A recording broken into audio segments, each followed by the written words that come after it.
Hey, what's going on YouTube? Alabama Reloader here. So today, behind the camera, my lovely wife, is going to be running the camera because we have a couple of unboxings to do. Pretty exciting stuff. So I posted the poll on my community tab. I was asking everybody what cartridge my dad should go with since he was going to get a new rifle, and he settled on the 6.5 Creedmoor based on my recommendation and what he had been looking for. We'll start with the rifle first. Oh, by the way, I used my case sod buster folding knife to open that. There you go. I don't know why, but everybody that does unboxing videos, they have to reference the knife that they used to open said box. There we go. But we've got the Henry. This is the Long Ranger. This is a rifle that right after they came out, you know, we came across them. Dad, he basically fell in love with it from the start. The only problem was you just couldn't find them. I think they've been released now for a few years, maybe something like that. A couple of years for sure, but you couldn't find them. I think the only one we've ever seen in stores was a 308, I believe. But at the time, he was torn. I think he was pretty set on the 6.5, and so he didn't want to get the 308 or something like that. But outside of that, I believe that's the only one we've ever seen. I've never personally seen one in a store. And then the other day, he had gotten a bonus at work, and he called me up. Hey, called me and my brother. What do you think I should get? So I told him, if you go the bolt action route, you know, depending on what you're looking to spend, maybe a Bergara, maybe a Tikka, something along those lines. Well, he was, you know, he's talked a lot about wanting to own a Henry, and he was like, maybe that Long Ranger, it'd be great if I could find one. So he called me up the other day. He was in Van Sporting Goods over in Coleman, and he was like, hey, they've got a bunch of Bergaras, a bunch of Tikkas, and a Henry Long Ranger. And I was like, okay, so I don't know why you're telling me that, because I'm assuming you went ahead and bought the Henry. Well, no, I'm standing outside because I don't know which one to get, you know. And I'm like, are you kidding me? You know, we haven't seen one of these in, I mean, since they've been out, so might as well just go ahead and get it. And so that's what he, you know, I kind of put it to him like that you can go buy a Bergara, a Tikka, whenever, but you just don't see these very often. So he was like, you know what, you're right, I've been wanting one, might as well go ahead and get it. So we're just gonna kind of go through the unboxing process. He's already done that, but I figured we'd just go through it here on the channel. He dropped this off to me today. I went and met up with him, and we picked out this scope for it. But pretty much in the box, you're gonna have your normal standard stuff. You've got your instruction manual. You know, we're guys, we don't read instructions, so not gonna bother with that. Just some Henry tags, the ammo inspection tag. This is from December, looks like December the 8th of 2021. So fairly new. Inspect for ammunition first. Do not pull the trigger. So Henry could possibly be sending you a loaded rifle. Inspect first. So I'm sure they just put that in there as a precaution, you know, hey, by the way. Also, it comes with a couple of mounts. This thing is drilled and tapped, so that way you can put bases. That way you can put the scope bases on there. And it also comes with the hammer extension, so you can put the little thumb extension deal on the hammer if you want to do that. Let's see, she's wrapped in plastic, so let's get her out of that. Holy bajoli, this thing is sweet. Wow. Well, this is a lot nicer. I don't know what I had in mind. I don't know what I was expecting, but this is a very sweet rifle. Yeah, this is very nice. So with Henry, you know, made in the USA, it's got the, it's funny, my wife's doing her best not to laugh at me because I had to look up the specs or the stats on this thing before we started filming the video. I was like, you ready to do the unboxing video? And then she's getting on me like, all right, well, let's hurry up and do it. And then I'm like, oh, well, I don't really know anything about it. I guess I need to look it up. So she was like, you're not even prepared for the video. No, I was not. It's got a free float barrel, which is one of the things when we first started talking about what to go with, you know, if he wanted to go down the road of a bolt action, you know, that was kind of one of the things I told him was if you get the Henry, at the time I didn't know it was a free floated barrel. And I said that would be the only issue is if you get the Henry, it could wind up being like the New England Firearms handy rifle. If that stock is making contact with the barrel, that's going to impact the harmonics, and it, you know, it's going to be a little bit harder to fine tune a load and get something dialed in. But I know we can get there in the end. It's just going to take a little more work. But I was looking it up and free float barrel, and so I was like, hey, I would jump on that if you see one. But yeah, it says made in USA, Henry repeating arms, Rice Lake, Wisconsin. So pretty cool. Yep. So feels just like a lever action always does. It's got just a lot of mechanical, you know, it's not, there's nothing that feels like it's binding or anything like that. But I mean, if you've worked a lever action like basically everybody has, then you know how that feels. Box magazine. Yep, box magazine, it's got some info here. Okay, box magazine, it holds, I think it's four rounds, flush fit mag. You can hear the mag. That part, I don't know about that one because he's gonna be using this to hunt with. So that, we may have to play around with that, maybe throw some tape on it or something, try to get that to quiet down.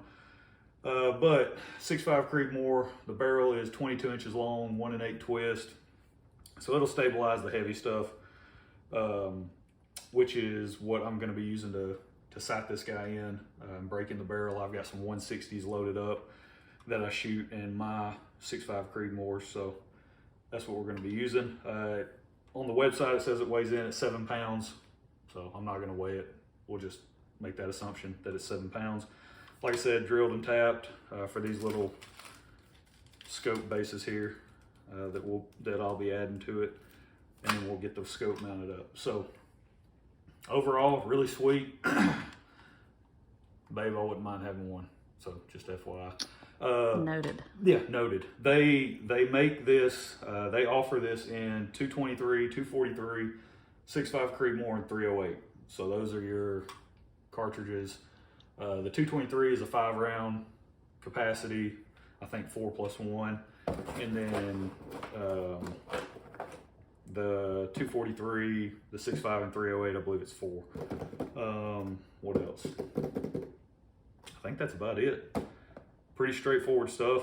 Should be pretty sweet. You know, you don't have the tubular magazine. You've got the box magazine. So, you know, we're able to take advantage of those really nice, you know, 6.5 bullets. So yeah, this thing's just pretty sweet.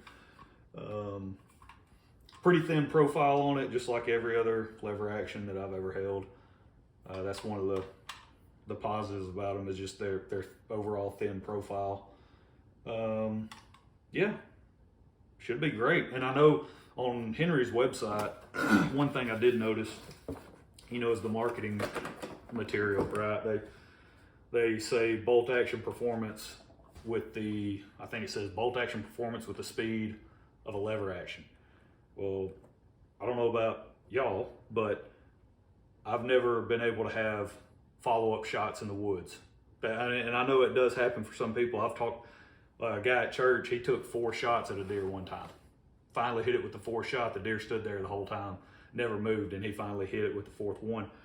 So it happens for some people, but it has never happened for me. It's 1 shot and the deer are gone. So I've never been fortunate enough to get a follow-up shot on one. So I understand where they're coming from with the speed of the lever action. You're able to operate that. It depends on your how proficient you are. You can get pretty quick with a bolt action. in follow-up shots, but I get it, it's marketing material.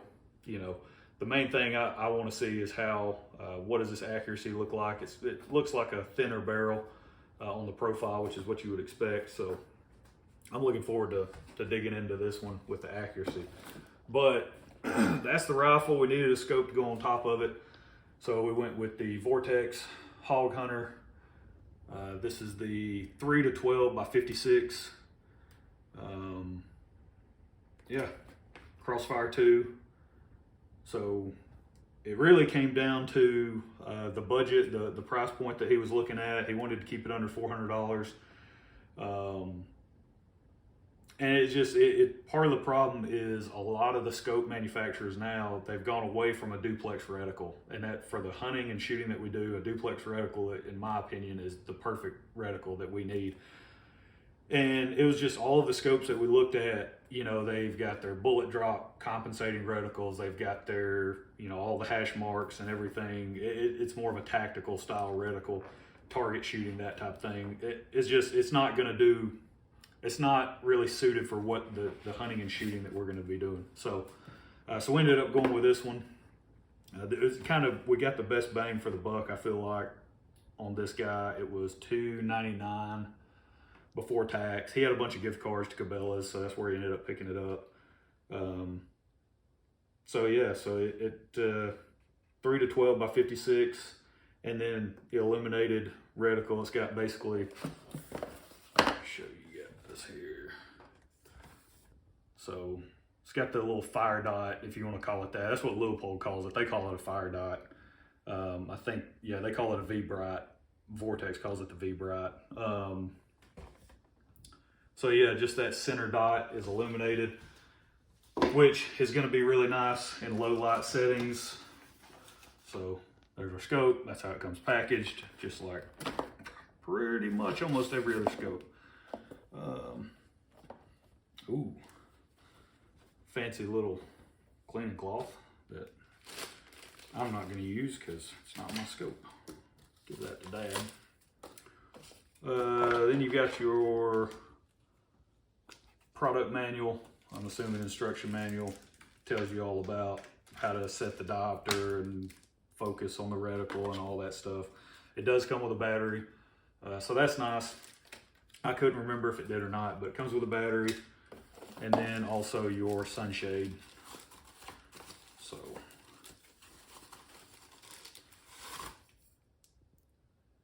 there you go, sunshade. This one's got, looks like Vortex didn't do a good job of cleaning this guy off after the machining process. Got a lot of grease and junk on the threads, but no big deal. It's not the end of the world, so it happens. Let's see, we just got it wrapped in plastic. Let's get the rubber band off here. This is riveting, isn't it, babe? Very exciting. So you've got your covers here. They're just plastic. You know, you wind up losing those within 5 seconds of taking them off the scope, typically, or at least I always do. And then here it does have the little tag, you know, attention to properly mount your rifle scope. We highly recommend using an inch-pound torque wrench. Do not exceed 18 inch-pounds torque. 18 inch-pounds of torque on the rings screws. So whenever you're going to, and that's pretty much, I want to say standard, is about 18 to 20 is what you're going to see inch-pounds of torque. So Vortex calls out 18 inch-pounds whenever you're placing this and mounting this in the rings. Whenever you go to put those rings on top, tighten everything down, they recommend 18 inch-pounds. That way you don't crush the scope tubes and jack up the way this thing operates. That's the last thing you want to do because you spend a lot of money on it, right? So make sure you follow that. The magnification ring moves pretty smooth, no issues there.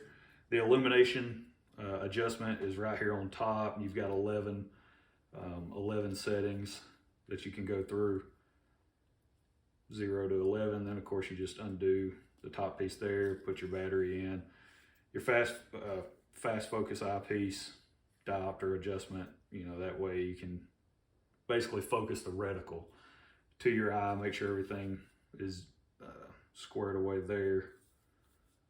Just trying to see.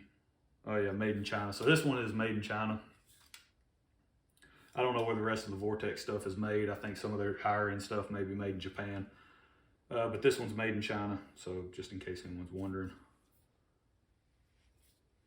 And then the only downside, in my opinion, the only downside on this optic is the fact that the parallax adjustment is on the very front of the scope. So, but again, the type of hunting and shooting that he's going to be using this for, you know, he's going to be hunting fairly short range. I would say probably 150 yards and in. So he can pretty well set this and be good to go, right? Somewhere in that range of 100 yards, he should be perfectly fine to take shots out to one anywhere, you know, from 20 out to 150, and he'll be fine, especially shooting at deer. Yeah, so in the end, it really came down to this was one of the few versions that we saw that had an illuminated reticle. Very few had the actual duplex reticle, which this one is not a true duplex. It's simply, like I showed you earlier, it's got the 4 posts coming to the center, and then the center part is open with that dot in the middle. So it's not a true duplex, but there was almost none available for the price range that we were looking in. There's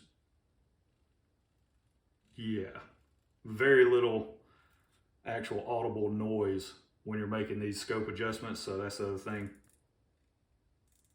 You can hear it a little bit better on your elevation. Your windage, not so much.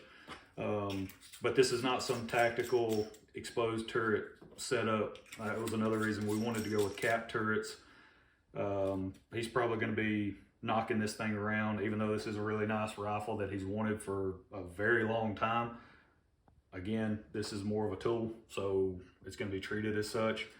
He'll be throwing it in and out of his vehicle, probably climbing tree stands with it, you name it, you know, climbing trees with it, all kinds of stuff. So it'll get beat around a little bit.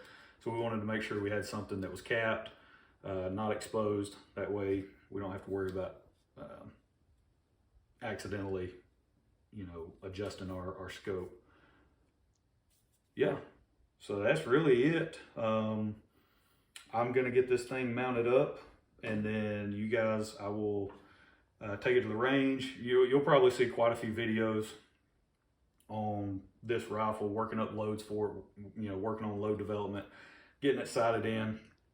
I would like to test different bullets, you know, different powders, you name it, in this thing, to see just what kind of give us a general sense of accuracy. If you guys remember the Savage 110 Tactical that I had, that's been one of the most accurate factory rifles I've ever owned, and it really almost didn't matter what I threw at it, what I fed in it, it shot very, very well. So I want to see if this is kind of similar.